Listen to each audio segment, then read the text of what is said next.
You're off the project until you publicly apologize to my daughter. The CFO yelled in the all hands. I just nodded. Okay. The next morning, she smirked. Learned your lesson? Then she saw my desk cleared and the resignation letter.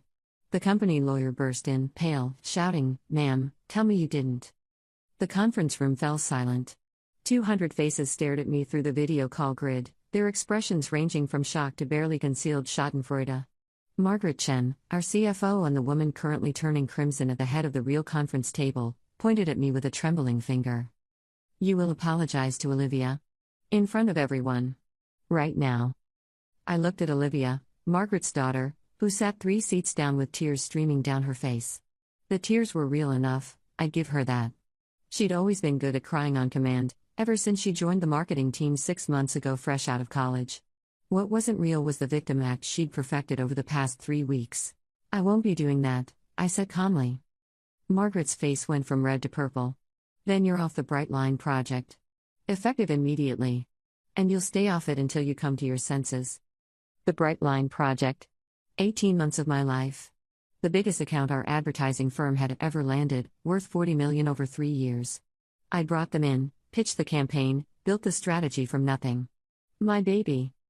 Understood, I said, and logged off. 3 weeks earlier, everything had been different. I'd been in my element, presenting the Phase 2 rollout to the Bright Line executives. The campaign was performing beyond projections. Their brand recognition had jumped 32% in our target demographics. Sales were up. Everyone was happy.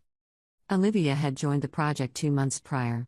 Margaret insisted her daughter needed real-world experience with major accounts and positioned it as a learning opportunity. I didn't mind mentoring. I'd done it before, helped plenty of junior team members find their footing. But Olivia was different. She didn't want to learn. She wanted credit. It started small. She'd repeat my ideas in meetings, rephrasing them just enough to sound original. When clients praised a particular approach, she'd smile and thank them as if she developed it.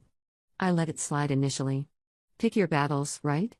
Besides, I had the paper trail. My emails, my strategy documents, my presentation decks. The work spoke for itself. Then came the Meridian pitch. Meridian Technologies was considering switching their entire advertising budget to our firm.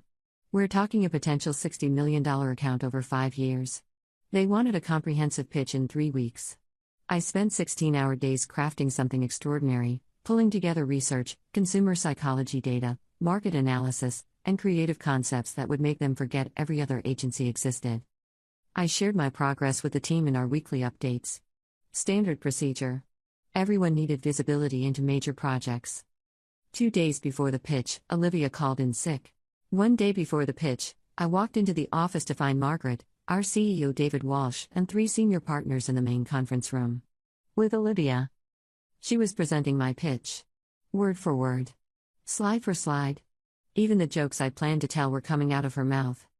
I stood in the doorway, my laptop bag slipping from my shoulder. Margaret saw me first. Samantha. Perfect timing.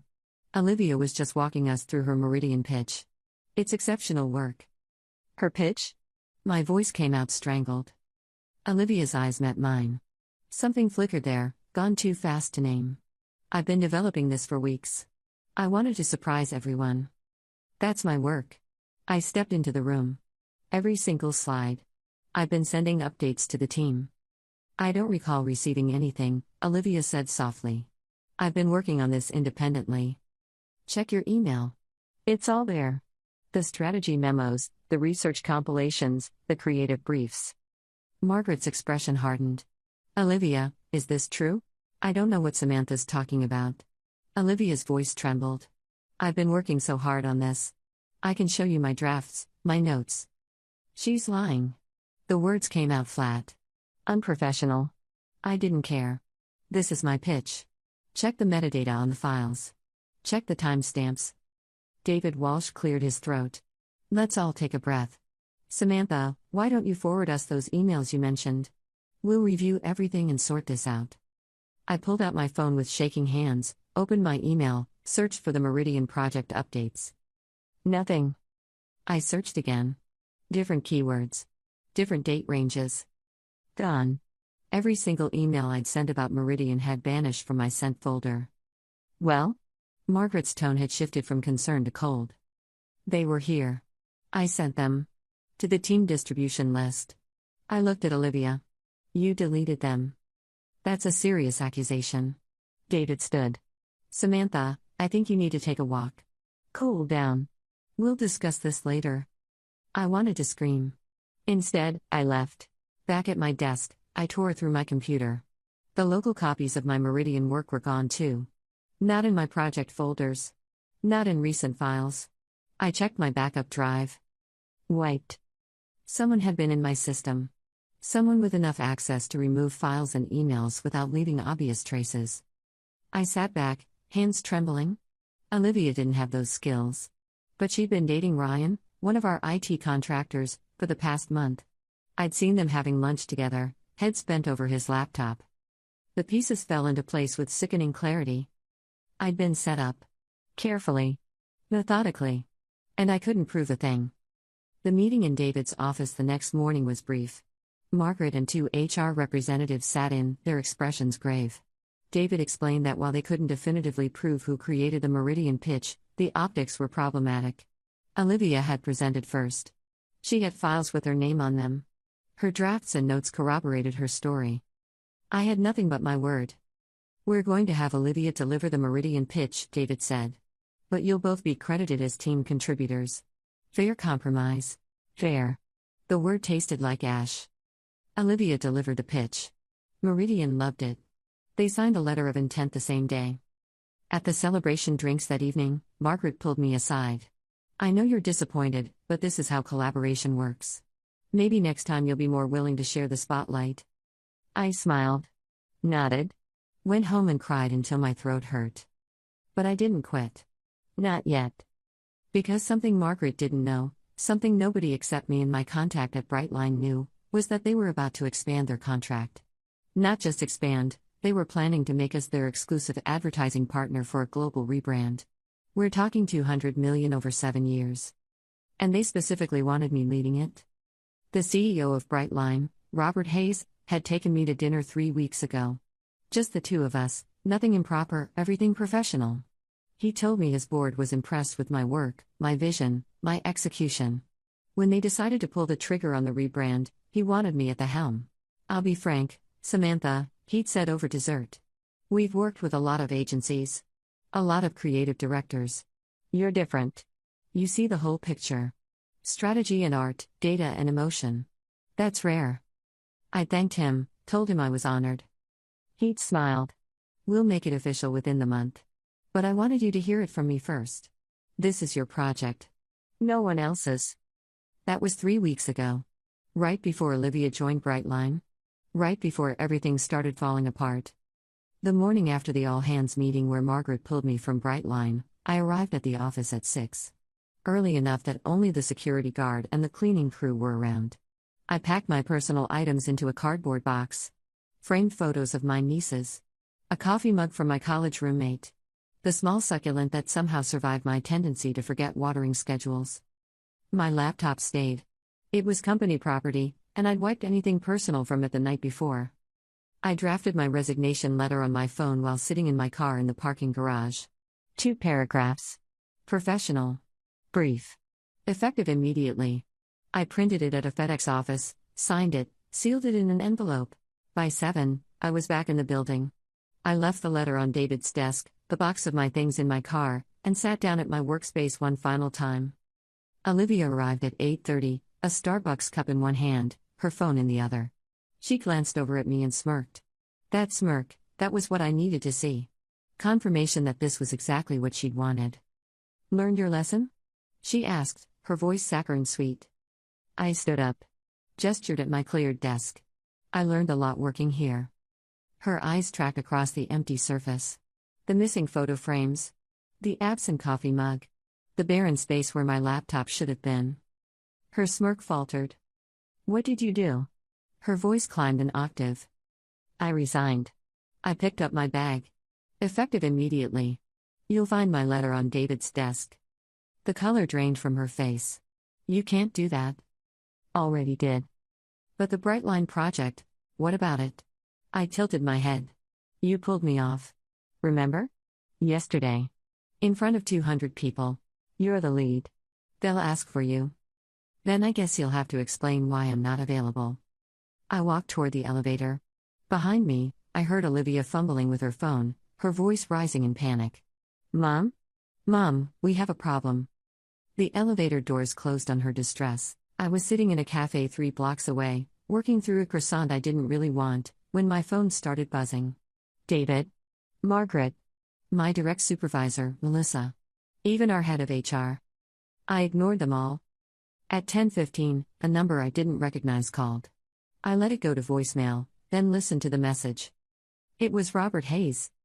Samantha, it's Robert. I just heard some concerning news about changes at your firm. Can you call me when you get a chance? Thanks. I called him back from the cafe's bathroom, where the espresso machine wouldn't drown out our conversation.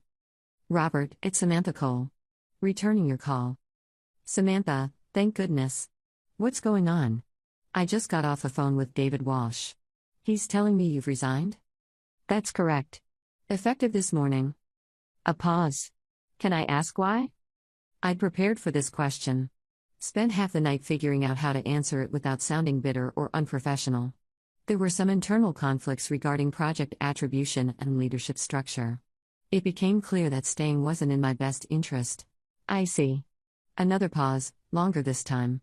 Are you aware that our contract expansion is finalized? We signed this morning. $200 million, 7 years, exclusive partnership. My heart hammered against my ribs. Congratulations. That's wonderful news. The contract includes a specific provision. You as lead creative director.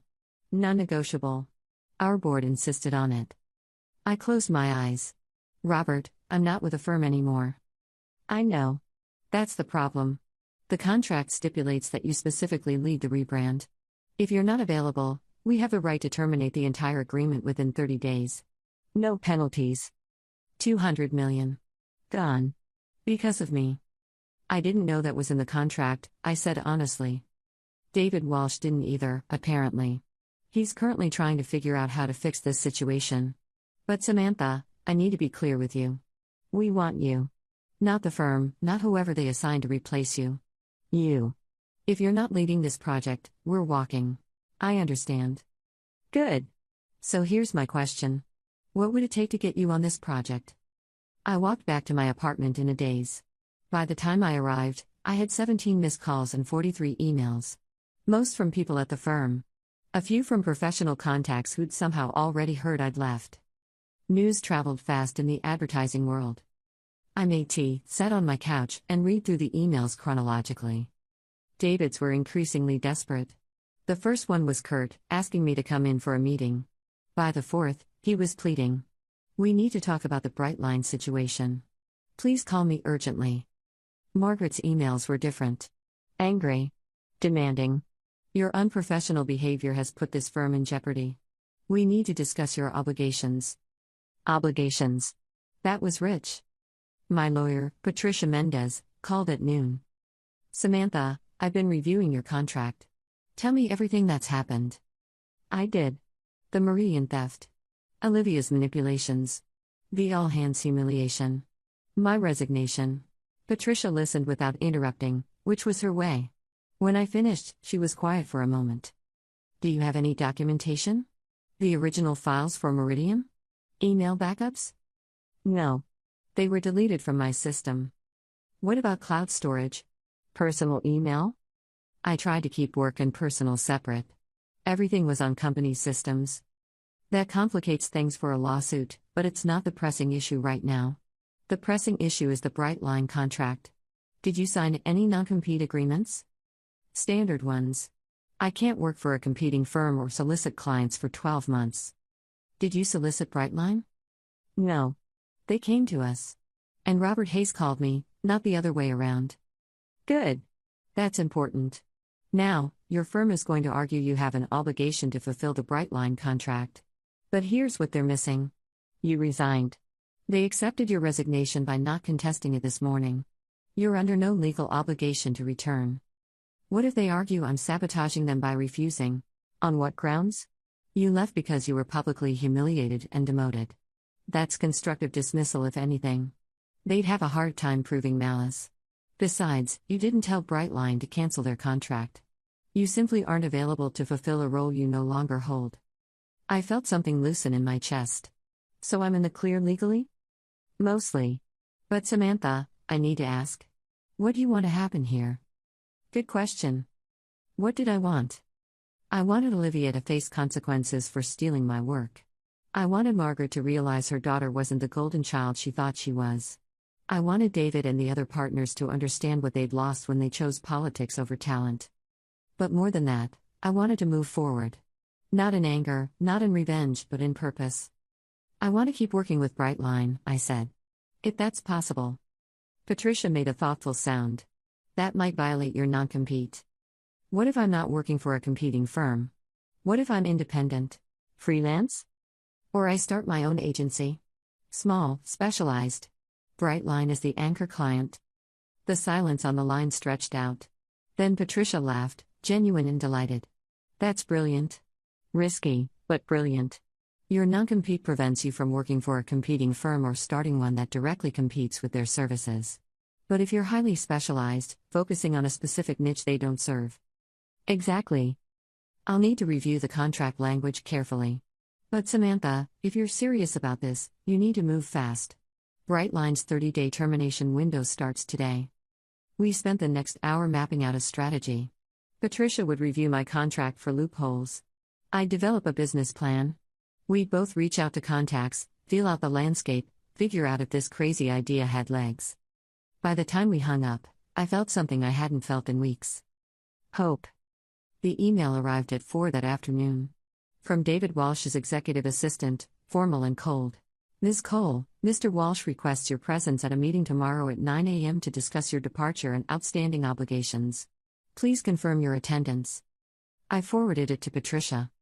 Her response came back immediately. Don't go. Let me handle communications from here on out. You focus on building your business case.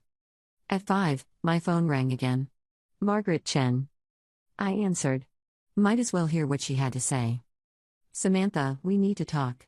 Her voice was tight, controlled. Furious. What you've done is unacceptable. I resigned. That's hardly unacceptable. You knew about the Brightline expansion. You knew they wanted you specifically. And you quit anyway. I was removed from the project. In front of the entire company. What did you expect me to do?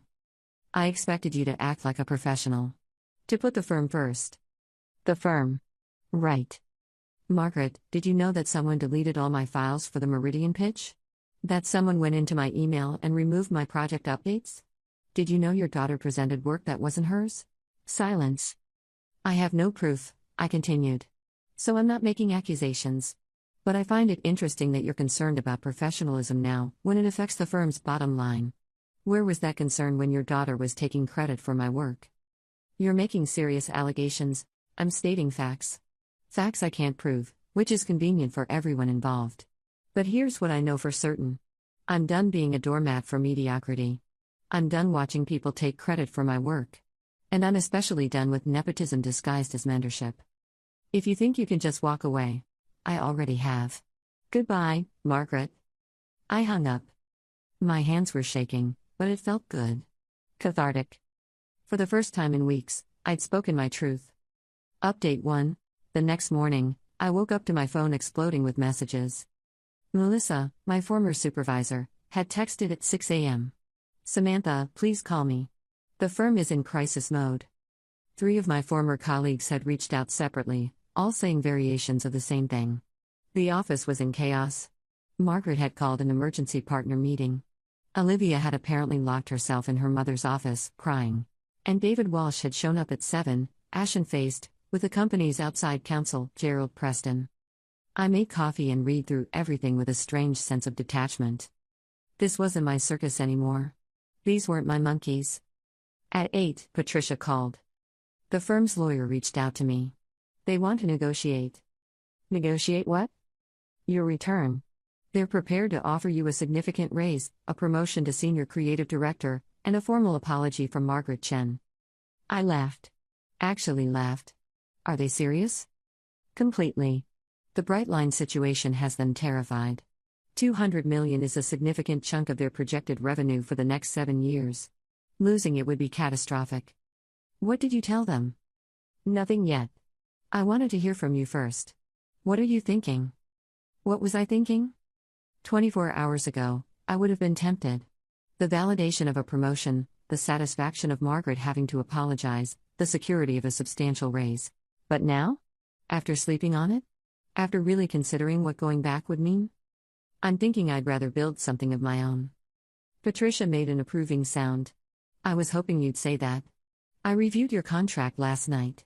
There's wiggle room. Your non-compete prevents you from starting a firm that offers the same breadth of services. But if you specialized, focused on brand strategy and high-end, creative direction for technology and healthcare companies specifically, you'd be operating in a niche they don't dominate. That's pretty specific. It has to be. But Samantha, think about your client history. You've built your reputation in tech and healthcare. Brightline is a healthcare tech company. You have contacts, expertise, a track record.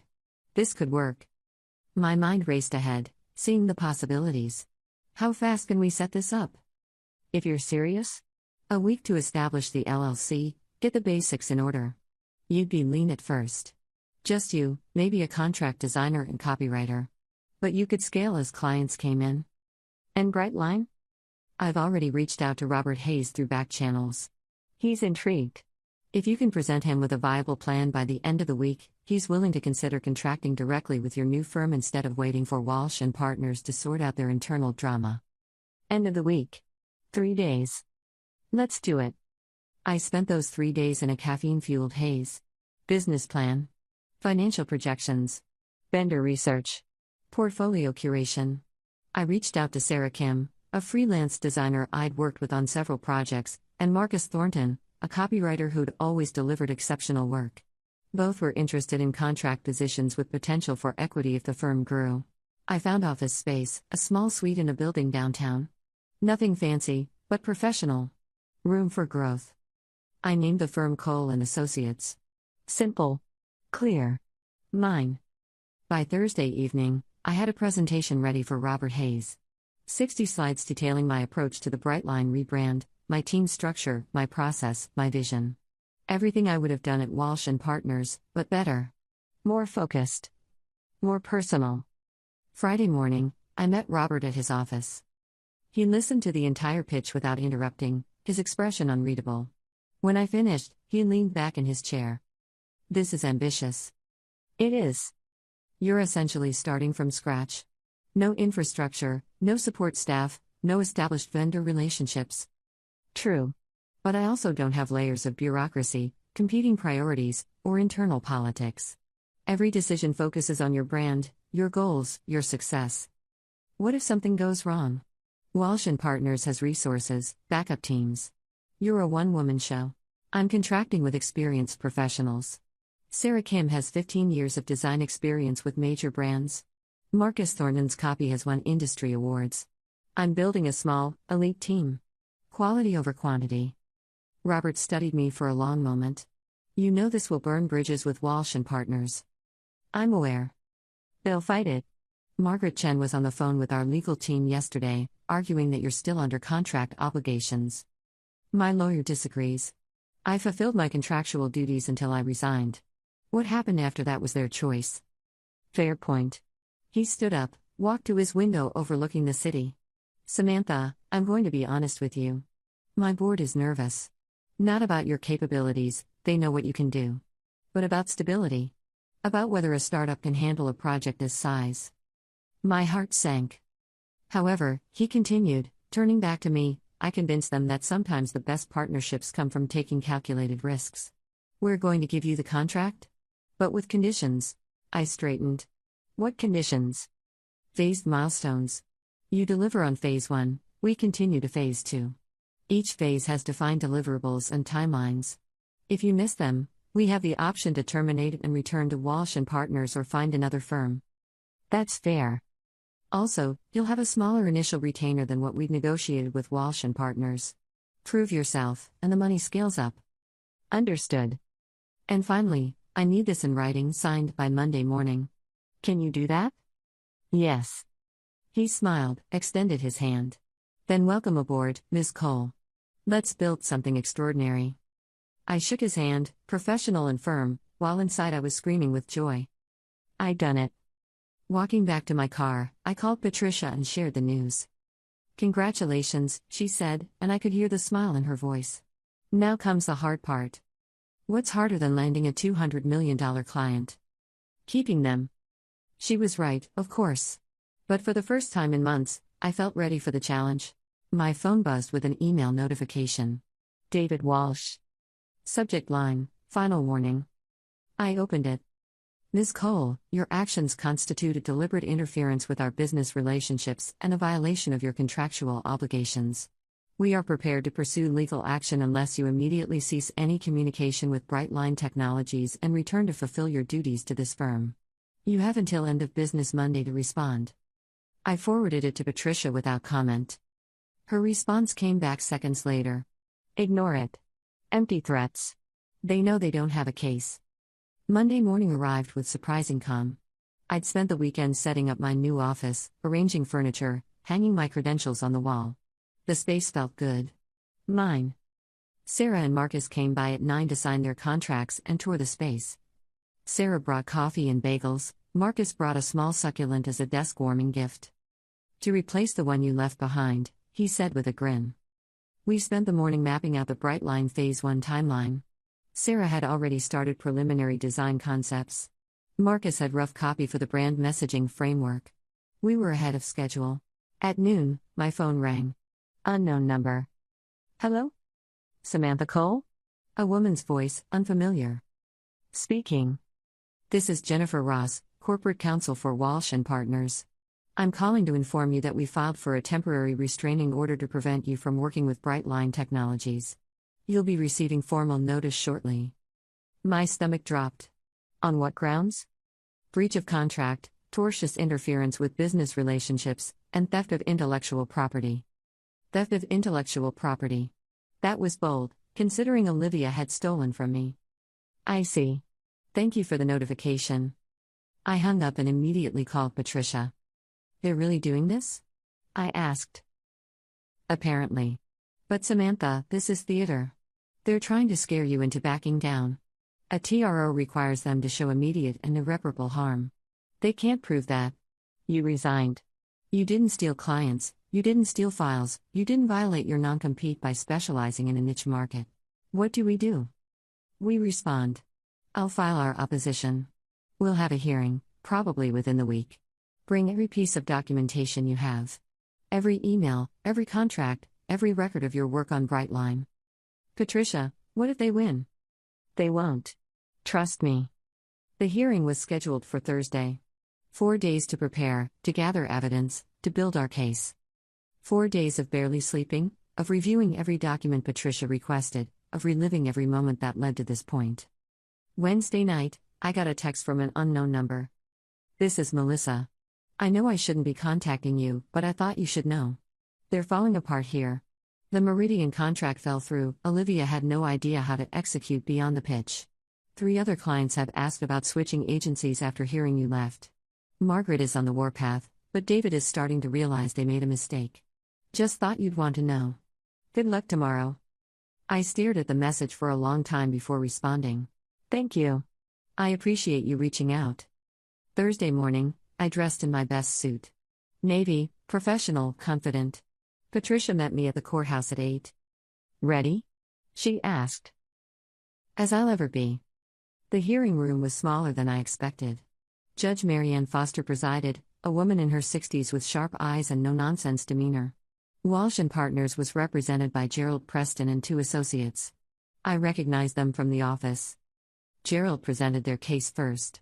He painted me as a disgruntled employee who deliberately sabotaged the firm by quitting at a critical moment, then stole their client through manipulation and deceit. Ms. Cole knew about the Brightline expansion, Gerald argued. She knew the contract named her specifically.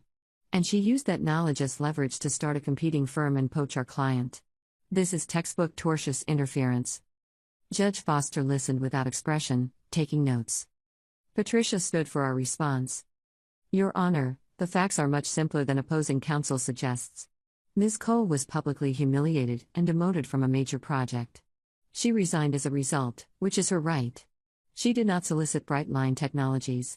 In fact, they contacted her after her resignation. The contract with Brightline was contingent on Ms. Cole's involvement, but that was the client's choice, not Ms. Cole's manipulation. Furthermore, Ms. Cole has not violated her non-compete agreement. She's established a specialized firm focusing on a niche market that Walsh and Partners doesn't dominate. There's no breach of contract here. What about the intellectual property claim? Judge Foster asked. Gerald jumped in.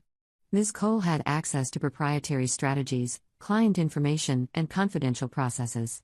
She's now using that information to compete directly with us. Patricia didn't miss a beat. Ms. Cole is using her own expertise and experience, which she's entitled to do. She hasn't taken any proprietary files, client lists, or confidential documents. Her knowledge and skills aren't the property of Walsh and Partners. Judge Foster looked at me. Ms. Cole, did you take any files or documents when you left? No, Your Honor. I left everything on my company laptop. I only took personal items. Did you contact Brightline Technologies after your resignation? They contacted me, Your Honor. The CEO called to ask why I'd left the firm. And you told him you were starting your own company? Not initially. I told him there were internal conflicts. He asked what it would take to keep me on the project. I suggested we could work together independently if the contract allowed for it. Judge Foster made a note. Mr. Preston, do you have evidence that Ms. Cole actively solicited this client? Gerald shuffled papers. We have evidence that she met with a client. After they contacted her? Yes, but. So she didn't initiate the contact. The client did. Your Honor, the spirit of the non-compete. I'm asking about the letter of the contract, Mr. Preston. Does Ms. Cole's specialized firm compete directly with Walsh and Partners Services? Gerald hesitated. She's in the same industry. That's not what I asked. Patricia stepped forward. Your Honor, if I may, Walsh and Partners is a full-service advertising firm with over 200 employees. They handle everything from small business marketing to multinational campaigns across all industries. Cole & Associates is a boutique consultancy specializing exclusively in brand strategy for technology and healthcare companies. The markets overlap minimally. Judge Foster looked at Gerald. Is that accurate? We do work in technology and healthcare, but it's not your primary focus, is it? Gerald's jaw tightened. No, Your Honor. Then I'm failing to see how Ms. Cole has violated her non-compete. Judge Foster closed her notebook. Here's my ruling. The request for a temporary restraining order is denied. Ms. Cole has not demonstrated any breach of contract or violation of her non-compete agreement. She resigned voluntarily, was contacted by a former client, and established a specialized firm that doesn't directly compete with Walsh and Partners core services. The client's decision to contract with her independently is within their rights. Mr. Preston, if you wish to pursue this further, you're welcome to file a formal lawsuit, but I'll warn you now that I don't see much merit in your claims. The gavel came down. Patricia squeezed my shoulder. Told you. I couldn't speak. Relief flooded through me so intensely I thought I might cry. Gerald and his associates packed up quickly, avoiding eye contact. As they left, I heard one of the associates mutter, "We should never have filed this." Outside the courthouse, Patricia hugged me. Actual, genuine, unprofessional affection. You did it, she said. Now go build something amazing. I drove back to my office in a daze. Sarah and Marcus were waiting, anxious expressions melting into smiles when they saw my face. We won, I said simply. Sarah whooped. Marcus pumped his fist. We ordered lunch from the Thai place down the street and spent the afternoon celebrating and working in equal measure. At 5, my phone buzzed. Robert Hayes. I heard about the hearing. Congratulations. Thank you. I'm glad it's behind us. Me too. Samantha, I wanted to let you know. Walsh and Partners called us this morning. They offered to reduce their fees by 30% if we'd return to them. My stomach clenched. And? I told them we weren't interested. We're committed to you. You've earned that. Relief.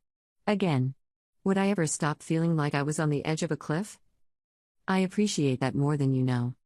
You've got this, Samantha. See you Monday for the kickoff meeting. Update 2. 3 months later, everything had changed. Cole & Associates had delivered Phase 1 of the Brightline rebrand ahead of schedule. Robert's team loved it.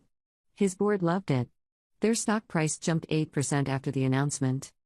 We've been approved for Phase 2 immediately. Sarah and Marcus had both signed on full-time with equity stakes. We'd hired 2 more team members, a project manager and a junior designer. The office was buzzing with energy, with purpose, with success. I'd been contacted by 3 other potential clients, all referrals from Brightline. We'd signed 2 of them. The third was still in negotiations, but it looked promising. Cole & Associates was profitable. Growing. Thriving. Walsh & Partners, meanwhile, was hemorrhaging clients. Melissa texted me occasionally with updates. She'd left the firm last month, tired of the politics and chaos. 3 senior creatives had followed her out the door. 2 major clients had terminated their contracts after project failures. The Meridian deal had completely fallen apart when Olivia couldn't deliver beyond the initial pitch. Margaret had quietly stepped back from day-to-day operations, citing health reasons. Word was she was being pressured to retire early. Olivia had been moved to a junior position in account services. No more major projects. No more spotlight. David Walsh had reached out twice, first with a generic "let's get coffee sometime" message, then with a more direct "we should discuss potential collaboration opportunities." I'd ignored both. Some bridges were better left burned. On a Friday afternoon in late spring, I was working through design mock-ups when my assistant buzzed me. "Samantha, there's someone here to see you. She says she's from Walsh & Partners." I frowned. Did she give a name? Olivia Chen. My first instinct was to refuse. Send her away. I had nothing to say to her. But curiosity won. Send her in. Olivia looked different. Thinner. Tired. Her confidence had evaporated, replaced by something that looked like defeat. "Thank you for seeing me," she said quietly. I gestured to the chair across from my desk. "What can I do for you?" She sat, hands clasped in her lap. I wanted to apologize. Of all the things I'd expected, that wasn't one of them. For what, specifically? I kept my voice neutral. For stealing your work. For letting you take the blame. For everything that happened. I leaned back, studying her. Why now? Because I've spent the last 3 months drowning. Everyone expects me to be you, to produce work like you did, and I can't. I don't have your skills, your vision, your experience. I took a shortcut because I thought I could fake it, and it's destroyed my credibility. You should have thought about that before you deleted my files. She flinched. I know. And I'm sorry. I can't undo it, but I wanted you to know that I realized what I did was wrong. I waited. My mother knows too, Olivia continued. She figured it out after you left, after everything fell apart. She was furious with me. We're barely speaking now. I'm sorry to hear that. Are you? She looked up, meeting my eyes for the first time. You have every right to hate me. I sabotaged you. I cost you your job. You didn't cost me my job. You cost me a toxic work environment. What I have now is better. Olivia glanced around my office, taking in the success, the energy, the growth. Yeah. I can see that. We sat in silence for a moment. I'm not going to be able to make this right, she finally said. I know that. But I wanted to at least acknowledge what I did. You deserved better. I considered her words. The apology felt genuine, but it didn't erase what happened. Couldn't erase it. Olivia, I appreciate you coming here. I do. But I need you to understand something. What you did wasn't just about stealing credit. You made me doubt myself. You made me feel invisible. You taught me that talent doesn't matter if you don't have the right connections or the right last name. That's a hard lesson to learn. I know. But here's what I learned after that. I learned I don't need validation from people who don't value me. I learned I'm capable of building something from nothing. I learned that sometimes the worst thing that happens to you turns out to be the best thing for you. Tears welled in Olivia's eyes. I'm glad it worked out for you. Really. I believed her. What are you going to do now? I asked. Keep working. Keep learning. Try to earn back trust, piece by piece. Maybe eventually I'll be good enough to deserve the opportunities that were handed to me. That's a good goal. She stood. Thank you for listening. I know you didn't have to. Good luck, Olivia. She nodded and left. I sat alone in my office, thinking about grace, about forgiveness, about moving forward. I wasn't sure I'd fully forgiven her. Maybe I never would. But I also didn't need to carry anger anymore. It was too heavy, Too exhausting. I had better things to build. That evening, I met Patricia for dinner at our favorite Italian place. We'd maintained our professional relationship, had become friends through the whole ordeal. How does it feel? She asked over wine and pasta. 3 months in, thriving business, former adversaries apologizing. You're living the dream. I laughed. It doesn't feel like a dream. It feels like work. Good work, meaningful work, but still work. That's the secret nobody tells you. Success isn't a destination. It's a process. Very philosophical. I have my moments. She raised her glass. To processes. And to women who refuse to be invisible. We clinked glasses. Later, walking home through the city streets, I thought about everything that had happened. The theft, the humiliation, the fear, the risk, the triumph. I thought about Margaret's rage, David's desperation, Olivia's tears. I thought about Robert's trust, Patricia's guidance, Sarah and Marcus's loyalty. Mostly, I thought about choice. I'd chosen to leave. Chosen to take the risk. Chosen to build something new rather than fight for scraps of something broken. And in choosing, I'd found something I didn't know I was looking for. Myself. Not the version of me that accommodated, that smoothed over conflicts, that made herself smaller to fit into spaces that didn't want her. The version that took up space. That demanded respect. That built empires. My phone buzzed. Robert Hayes. Quick question for Phase 2. Call when you can. I smiled and dialed. This was my life now. My business. My choices. My success. And it felt exactly right. 3 years later, final update. Cole and Associates had grown beyond anything I'd imagined that first desperate week. We had 22 employees now, a full floor of office space, and a client roster that read like a who's who of technology and healthcare companies. Brightline had completed their global rebrand with us and signed another 5-year extension. We'd won 4 industry awards. Forbes had featured us in their 30 Under 30 section, which felt absurd since I was 34, but the PR was good. Sarah was now a partner with a 15% stake. Marcus had his own team of copywriters. We'd brought on a CFO, a head of client relations, and a business development director. The firm was valued at $12 million in our latest funding round. Walsh & Partners had restructured twice. Margaret had retired. David had stepped down as CEO. The firm had been acquired by a larger agency conglomerate and essentially dissolved into their operations. I heard through industry contacts that Olivia had left advertising entirely. She was working in nonprofit communications now, apparently doing well, finding her footing in a space that suited her better. I didn't harbor any ill will toward her anymore. Time and success had softened those edges. What I'd learned through all of it wasn't really about revenge or payback. It was about self-worth. For years, I'd let my value be determined by other people. By bosses who underpaid me, by colleagues who took credit for my work, by a system that rewarded politics over performance. Walking away from Walsh & Partners wasn't about punishing them. It was about refusing to participate in my own diminishment. The success that followed wasn't revenge. It was consequence. They lost me.